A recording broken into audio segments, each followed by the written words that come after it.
Magandang gabi po sa inyong lahat. Yan, wala tayong masyadong kasama dito sa Zoom ngayon sapagkat ang ating pong mga usual na kasama ay nasa biyahe. I think they are coming back from the Palawan Camp meeting. So, welcome po sa mga nasa Facebook Live and of course, yung kasama ko dito sa Zoom, kung sino man ang kanyang kasama, ayun, I believe ang mga taga-Cotabato ay nandito sa Zoom. So, sa gabi pong ito, tayo po ay patuloy na magsasama-sama para sa panalangin. Ano po? Dahil ngayon ay midweek prayer meeting, kalahati na naman ng isang linggo ang nagtapos at tayo pa rin ay pinagpapala, patuloy na pinagpapala, ginagabayan at binibigyan ng pagkakataon na patuloy na makapaglingkod sa Panginoon. So welcome once again mga kapatid at tayo ay sama-samang mananalangin sa gabing ito. So yung pong inyong mga prayer requests ay pakihanda. Pwede rin po ninyong isulat sa atin pong anong tawag dito, comment section sa ating pong Facebook page. Ayan, so hindi ko pala to na-share pa sa ating RBMP page. But anyway,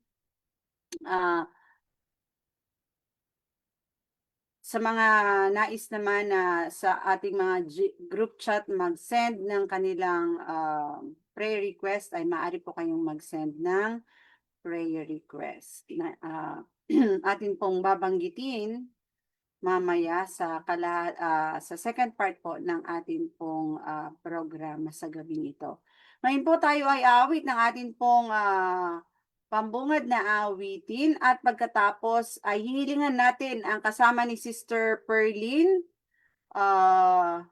ni Sister Pearl, ni Sister Sweet.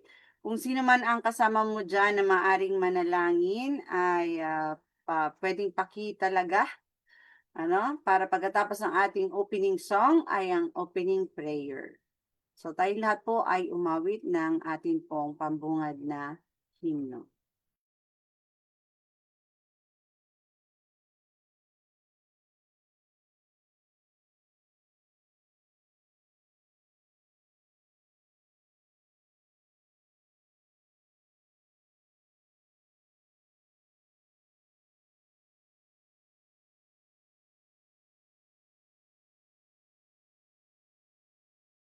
Atin pong awitin ang To God Be the Glory.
So, tayo po ay manalangin.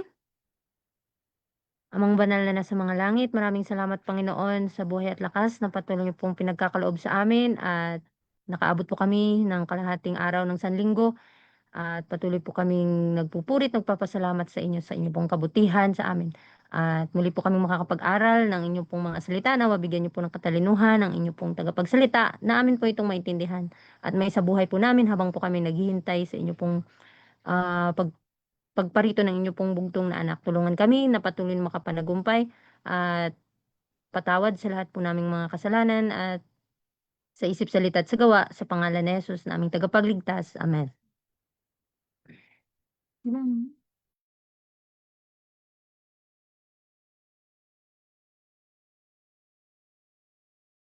Maraming salamat, Sister Daniela. Ngayon naman po, bago natin mapakinggan ang ating pong tagapagsalita sa gabing ito, ay makakarinig tayo ng isang tanging bilang.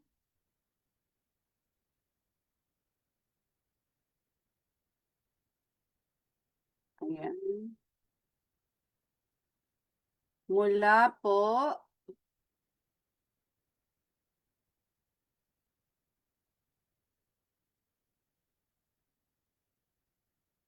kay Sister Lindsay Belleza.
Maraming salamat. Yan po ang tinig ni Sister Lindsay Belleza. Ngayon naman po ay anyayahan natin sa atin pong virtual pulpit ang ating pong tagapagsalita, isa pong lady missionary mula po sa Cotabato, si Sister Pearly Glynn Pedere. Good evening, Sister Pearly Glynn. You may turn on your camera if you can. Can you?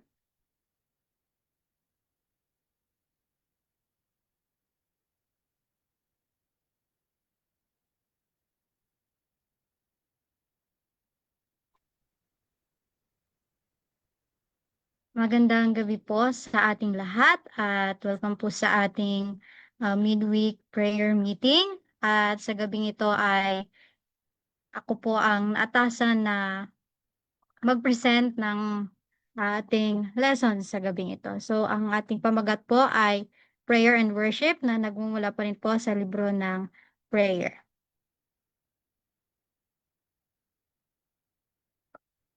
Oops. So dito po, sabi the purpose of prayer. Those who are really seeking for communion with God will be seen in the prayer meeting, faithful to do their duty and earnest and anxious to reap all the benefits that they can gain. So kinakailangan na kailangan na isik natin yung communion natin sa ating Panginoon na kailangan na tayo ay palaging makikita doon sa kung mayroong mga prayer meeting para tayo ay makagawa ng faithfully sa ating mga gawain. To do their duty and earnest and anxious to reap all the benefits they can gain para makuha natin yung lahat ng mga benepisyo na ating makukuha. Private prayer, family prayer, prayer in public gatherings for the worship of God, all are essential and we are to leave our prayers. We are to cooperate with Christ in His work. So ito po yung purpose ng ating pananalangin para po mas mag-growth yung ating pananampalataya sa ating Panginoon at para mas makagawa tayo ng kanyang mga gawain na successfully na walang anumang hindi magandang mangyari. So yun yung purpose ng ating pananalangin. Next po, let small companies and assemble in the evening, at noon or in the early morning to study the Bible. Let them have a season of prayer that may be strengthened, enlightened, and sanctified by the Holy Spirit. Educate your mind to love the Bible, to love the prayer meeting, to love the hour of meditation, and above all, the hour when the soul communes with God. So, kinakailangan na i-educate natin yung mga sarili natin or yung mga isip natin na mas mahalin natin yung Biblia, mas mahalin natin yung mga prayer meeting, or mas hanapin natin yung mga religious activities kesa sa worldly activities. Kasi hindi makakatulong sa atin yung mga makamundong mga gawain, hindi yun makakapagpapalago ng ating pananampalataya sa ating Panginoon. Kaya nga 'di ba sa ating pamilya kinakailangan na meron tayong evening at morning worship para yung pamilya natin ay matulungan natin sila at mas mapalakas din yung kanilang pananampalataya sa ating Panginoon. Kasi sabi dito, let them have a season of prayer that they may be strengthened, enlightened, and sanctified by the Holy Spirit. Teaching reverence for prayer and worship. The hour and place of prayer and the services of public worship, the child should be taught to regard as a sacred because God is there. Kaya di ba pag Sabado, may sariling activity yung mga bata para yung mga adults or yung mga nakakaintindi na ay hindi sila madidistract or hindi sila or mas makaka-focus sila sa pakikinig at sa pagpapanalangin. Kasi 'di ba merong ibang mga bata na hindi nakakapanatili, merong mga batang nakakapanatili. Kaya 'di ba sabi ng ating Panginoon na kinakailangan i-train yung mga bata para pag oras na ng prayer or ng worship ay kaya nilang umupo doon, kaya nilang manatili na hindi naglilikot. So, yun yung gusto ng ating Panginoon. Kasi banal yun eh. Kinakailangan alam ng mga bata na sa mga panahon na yan, andyan yung Panginoon kasama nila. Public prayer brings us into God's presence. Prayer, whether offered in the public assembly at the family altar or in secret, places man directly in the presence of God. So yung mga public prayer ay nakakatulong din yon sa atin para tayo ay mas mapalapit sa ating Panginoon or mapalapit yung presensya ng Panginoon sa atin. Kasi 'di ba 'pag tayo ay nananalangin kasama ibang tao, yung mga family natin or in secret, ay andun din yung presensya ng ating Panginoon. Brevity and focus. Long prosy talks and prayers are out of place anywhere, and especially in the social meeting.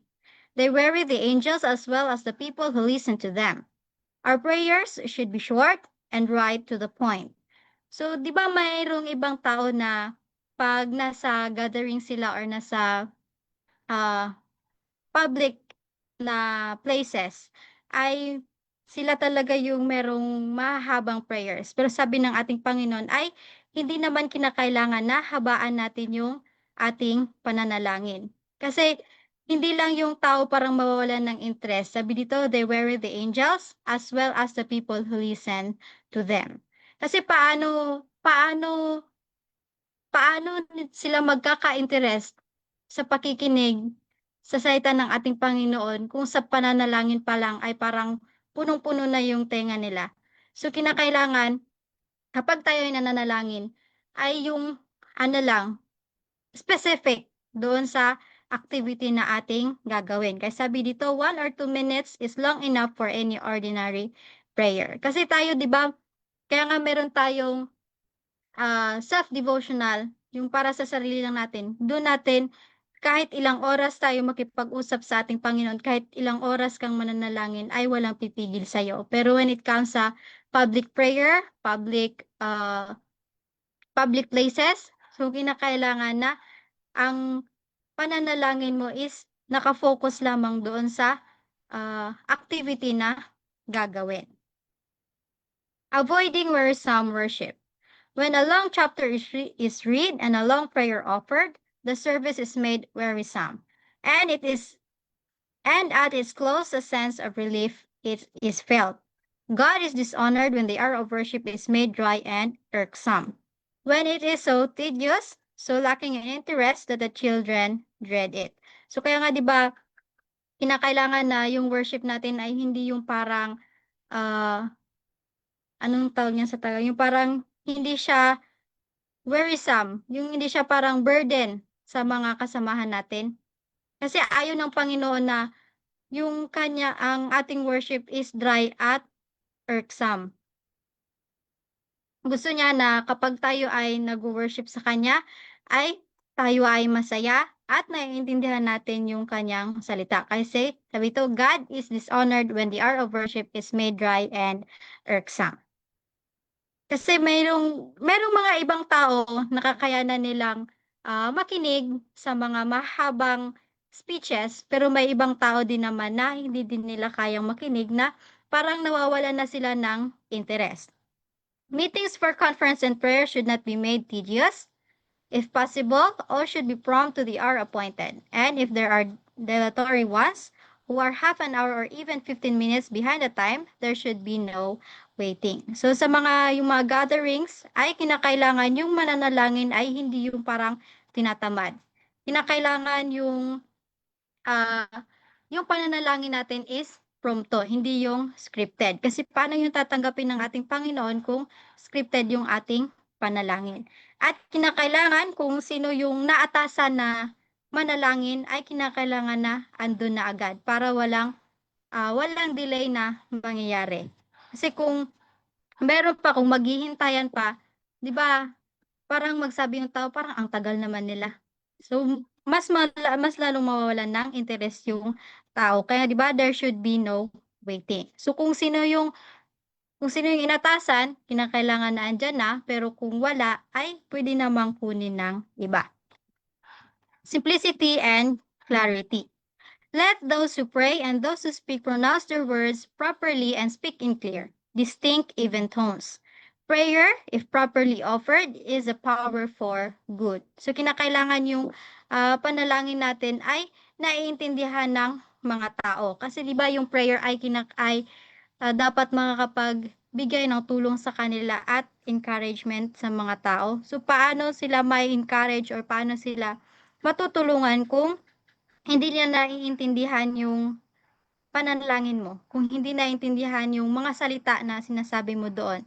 So, kinakailangan na kung tayo ay manalangin, ay kinakailangan na maiintindihan yun ng tao na nakapalibot sa atin. Kasi dito, sabi dito, if properly offered, is a power for good.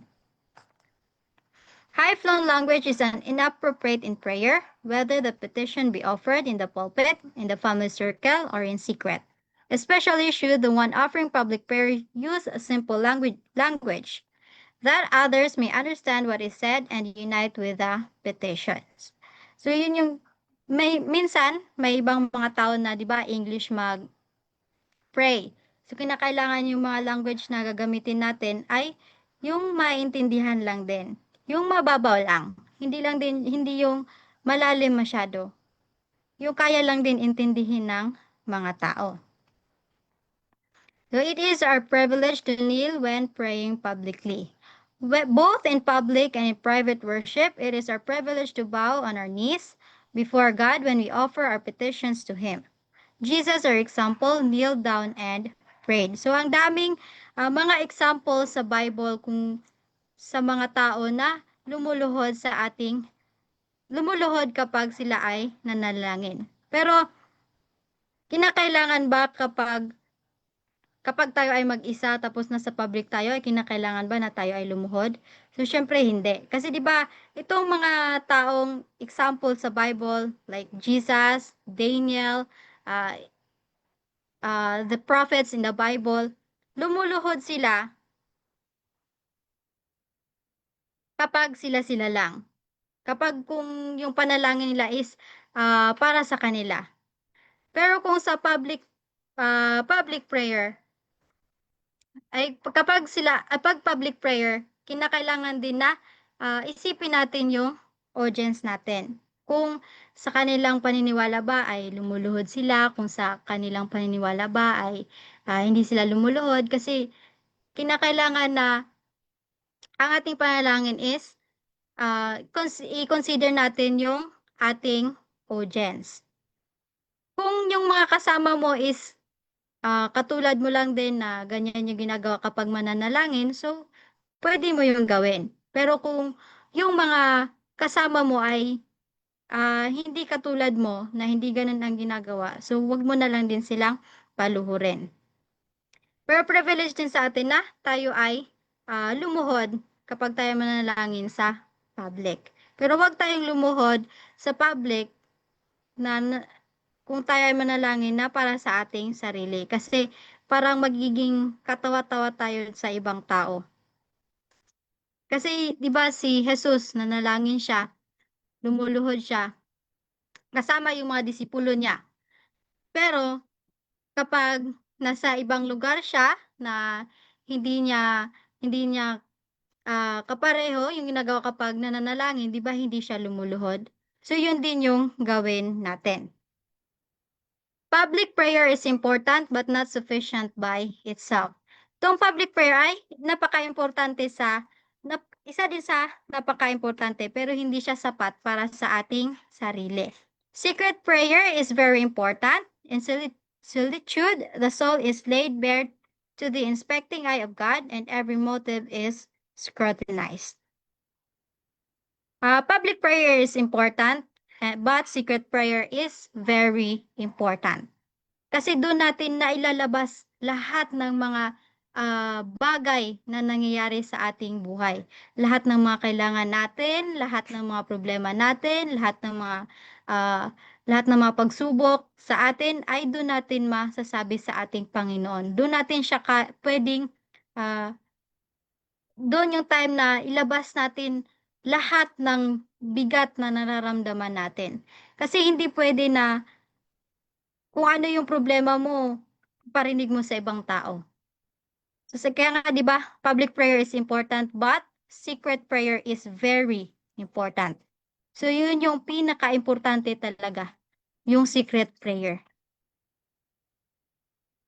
Kasi sa secret prayer, di ba, yun yung nasasabi mo lahat-lahat. Kasi sa public, hindi mo pwedeng sabihin lahat ng kasalanang nagawa mo.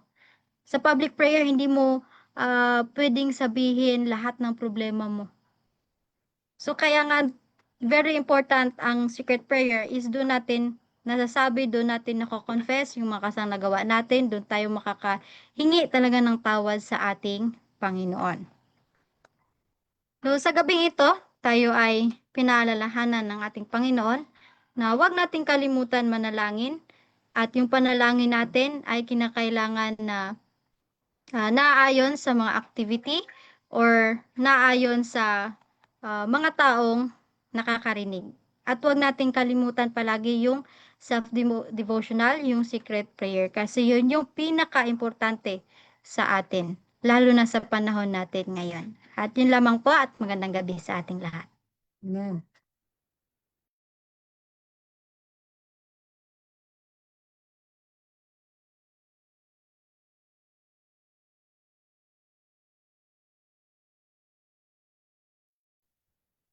Maraming salamat, Sister Pearly. Sister Pearly Glynn sa iyo pong pagrepaso ng chapter 18 ng aklat na prayer. Yan. So, kita po natin na ang pananalangin ay nagpapalalim ng ating relasyon sa Diyos at ang ating pagsamba ay napapanatiling humble ang ating mga puso sa harapan ng Diyos. And of course, patuloy tayong iniimbitahan ng Diyos na hanapin natin siya o patuloy natin siyang hanapin. Lagi natin siyang hanapin. And through prayer, magagawa natin yun. So napakaano natin, napakapalad po natin ng mga naniniwala sa buhay na Diyos at sa kanyang only begotten Son na si Jesus, sapagkat ang ating pong Diyos ay buhay, ang ating tagapagligtas ay buhay. Naririnig tayo, nadarama ang ating saya, lungkot, paghihirap, pagpipighati. Yan. So nakaka-relate sa atin ang ating Diyos at ang ating lalo tigit ang ating tagapagligtas sapagkat siya ay nabuhay, nabuhay na katulad natin na bilang tao. Kaya napaka palad po na meron tayong channel of communication which is prayer. Yan. Malayo man ang langit, pero lumalapit dahil sa pananalangin. So, dyan po nagtatapos ang unang bahagi ng ating midweek prayer meeting sa gabing ito. At ang atin pong mga prayer request ay nawa ay inyo pong na-post na. Kung meron, paki-check nga Sister Daniela. Kung meron tayong mga comments ng prayer request. And sa ating chat at saka sa ating Facebook Live. Ayun. So, for our closing song, aawit tayo. At pagkatapos ay ang closing prayer ng ating tagapagsalita. Yan. So, hanap lang ako ng prayer natin. Ay, song pala.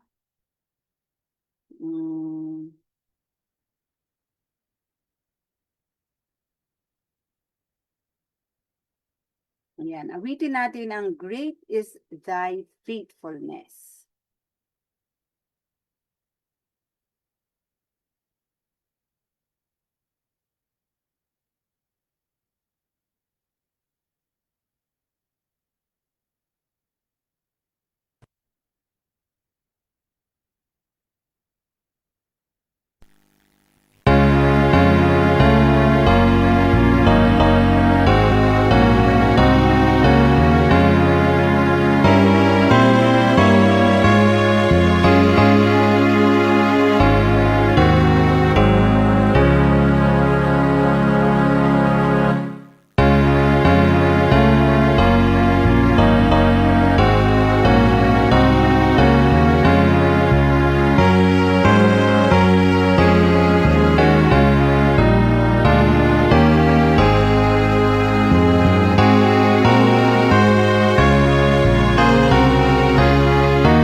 Tayo po ay manalangin. Ama namin na nasa langit, kami po ay nagpapasalamat, Panginoon, sa iyong pagbantay sa amin sa buong araw at kami ay umabot sa gabing ito. At Panginoon, sa gabing ito, sa aming pagpapahinga, ikaw po nawa ang magbantay sa amin na kami ay makagising bukas at makagawa naman kami ng aming mga gawain na naayon lamang sa iyong kalooban. At maraming salamat, Panginoon, sa paalala at sa mensahe na iyong ibinigay sa amin sa gabing ito. Maraming salamat din po sa mga biyaya na aming natanggap. Patawad po sa aming mga kasang nagawa. Ito lamang aming hinihiling sa pangalan ni Jesus. Amen.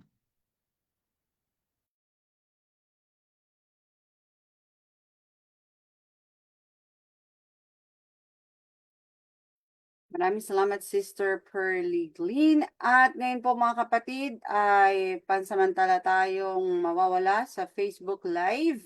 Magbabalik muli tayo bukas ng alas 5. Yan. And tayo po ay dadako na sa atin pong prayer requests. Inanyayahan po ang mga kasama natin na nais pong makiisa sa atin pong pananalangin, sama-samang pananalangin na pumasok po sa Zoom. Hanggang sa muli po, magandang gabi.